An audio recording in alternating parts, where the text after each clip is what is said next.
Assalamualaikum warahmatullahi wabarakatuh. Alhamdulillahirabbil alamin. Alhamdulillahilladzi 'allama bil qalam 'allamal insana ma lam ya'lam. Asyhadu an la ilaha illallah wahdahu la syarikalah wa asyhadu anna sayyidana Muhammadan abduhu wa rasuluhu la nabiyya ba'da. Hadirin yang dimuliakan Allah, anak-anakku sekalian yang dicintai oleh Allah Subhanahu wa taala. Senang sekali pada kesempatan kali ini kita bisa kembali belajar hadis kelas 10 bab 7 pertemuan kedua dalam tema bertanggung jawab terhadap diri, keluarga, dan masyarakat.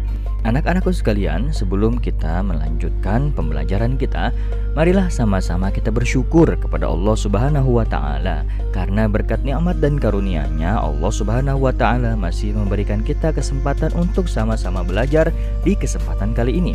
Salawat beriring salam juga tidak lupa marilah kita hadiahkan kepada baginda Nabi besar Muhammad sallallahu alaihi wasallam. Baik anak-anakku sekalian, sebagaimana biasa sebelum kita melanjutkan pembelajaran kita, alangkah baiknya kita membaca, mengingat kembali tujuan pembelajaran kita pada kesempatan kali ini.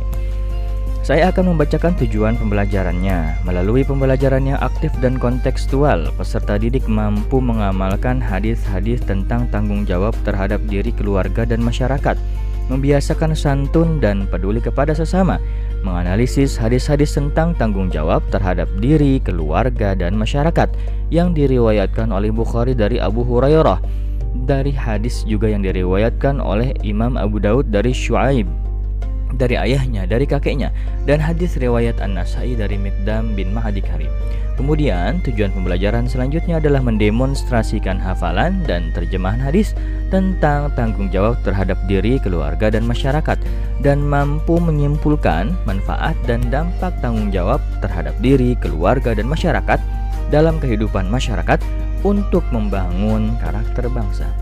Anak-anakku sekalian, selanjutnya kita akan melihat peta kompetensi. Jadi kompetensi inilah yang harus kalian miliki setelah mempelajari bab ini. Yang pertama, kompetensi minimalnya adalah membaca, menulis, dan menghafal. Kemudian meranjak kepada kompetensi yang lebih tinggi, yaitu menerjemahkan dan memahami kandungan hadis. Kemudian selanjutnya adalah menganalisis, mengevaluasi, dan mengkontekstualisasikan hadis dengan kehidupan sehari-hari. Dan yang paling penting adalah mengamalkan hadis, karena dikatakan bahwasanya ilmu tanpa amal bagaikan pohon tanpa buah. Anak-anakku sekalian, mari sama-sama kita simak hadis yang kedua dari bab 7 ini.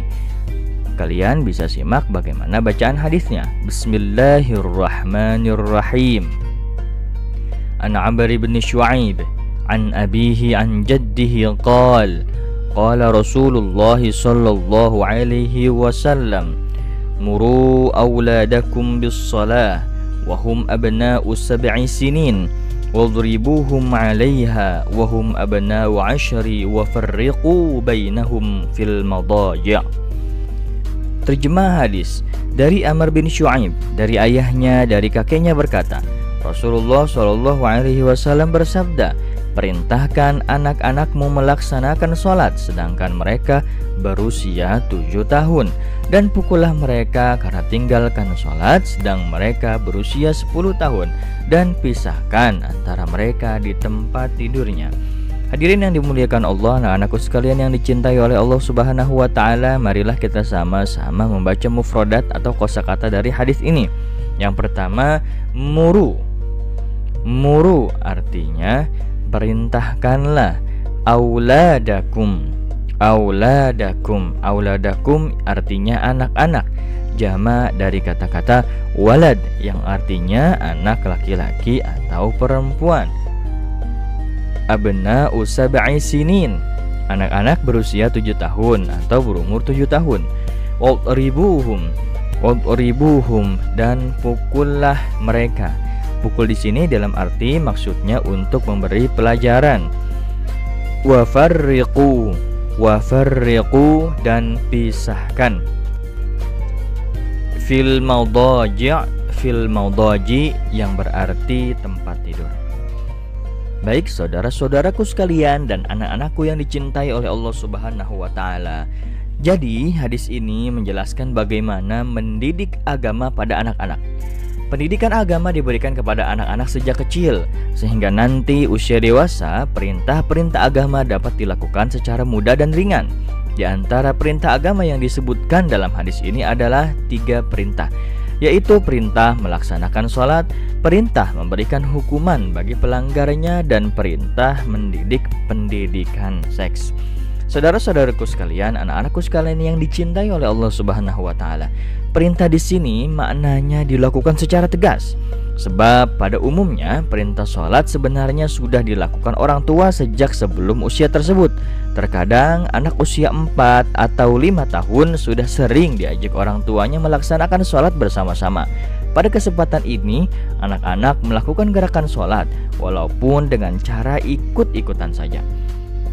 Saudara-saudaraku sekalian, anak-anakku sekalian yang dicintai oleh Allah Subhanahu wa taala, pada usia 7 tahun dalam perkembangan anak disebut usia kritis atau mumayyiz dan usia pendidikan. Pada usia ini seorang anak sudah dapat membedakan antara kebenaran dan kesalahan. Dan pada usia inilah anak sudah memulai berpikir cerdas, menangkap pengetahuan serta dapat berkomunikasi secara sempurna atau yang disebut dengan mumayyiz. Oleh karena itulah perintah sholat secara tegas dimulai pada usia ini. Mengajarkan anak sholat. Perintah sholat juga berarti pula perintah mengajarkan cara sholat, karena tidak mungkin anak hanya diperintahkan sholat sementara ia belum bisa melakukannya. Dalam riwayat At-Tirmidzi, Rasulullah SAW bersabda, ajarkan anak-anakmu sholat sedangkan ia berumur 7 tahun. Kemudian selanjutnya kita memberikan hukuman bagi anak yang tidak mau sholat ketika dia sudah berumur 10 tahun. Perintah sholat secara tegas dimulai usia 7 tahun dan meningkat sampai dengan usia 9 tahun dan 10 tahun. Jika pada usia 10 tahun ini seorang anak tidak mau melaksanakan perintah sholat, maka orang tua diperintahkan untuk memukul anaknya. Artinya atau arti hadis ini memerintahkan memberikan hukuman bagi anak yang melanggar kewajiban. Adapun makna pukul di sini adalah hukuman yang sesuai dengan kondisi. Bisa jadi yang dipukul adalah batinnya dengan cara diisolir atau sikap tak suka, sikap marah, dan lain-lain. Seandainya yang dimaksud adalah pukulan atau tamparan, maka pukulan itu, ingat, maka pukulan itu tidak boleh membahayakan, tetapi pukulan mendidik yang berfungsi agar anak mengakui kesalahannya dan mau memperbaikinya.